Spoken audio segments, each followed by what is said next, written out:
Москва. Добрый день.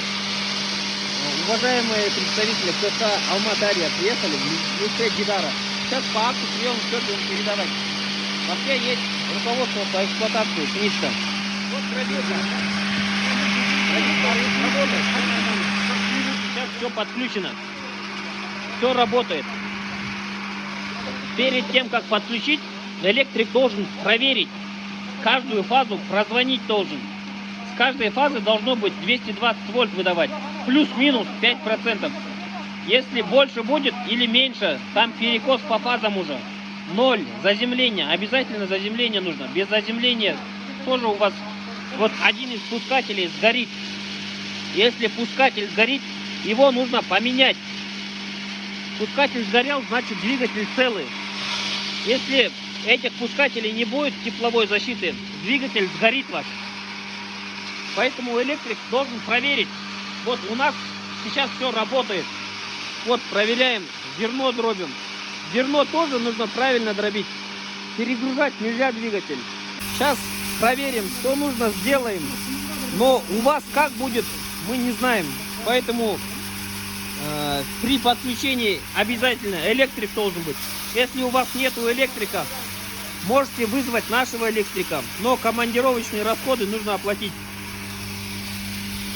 Двигатель, чтобы не сгорел, вот эти пускатели и тепловая защита для этого и предназначены. Если сначала он сгорел, у вас, значит, с электричеством что-то неправильно. Здесь что-то менять, скрывать, это запрещено. Тогда вообще гарантии нету. Двигатель скрывать тоже нельзя. Если какие-то вопросы, вот номер телефона, сразу обращайтесь.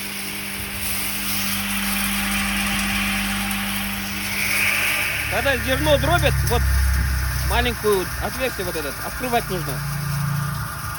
Вот этот бункер нижний, здесь не должно быть забитым зерном.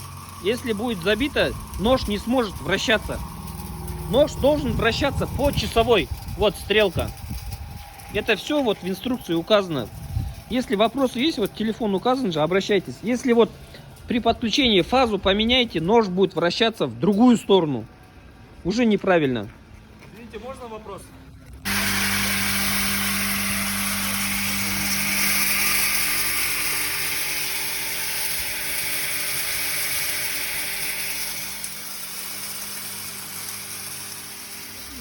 Сета забьется, например, мы же не знаем, у вас какой этот материал. Забьется, надо посмотреть и почистить сета. Бывает такое, что ситка забилась, и он не может выбрасывать. А люди сверху еще накидывают, и тем самым двигатель перезагружают. А там защита это не будет отключать? Он должен отключить. Если перегреваться да, будет, он будет он отключать? должен отключить его. Почему отключил? И нужно выяснить это. Ага. Если что-то сгорело, нужно Люди поменять. как поступать? И он один раз вот этот спас, люди потом его не смотрят, все равно вот так напрямую его выключат. Потом он сгорает, мотор сгорает. Понятно. Вот так нельзя делать. Хорошо, понял вас.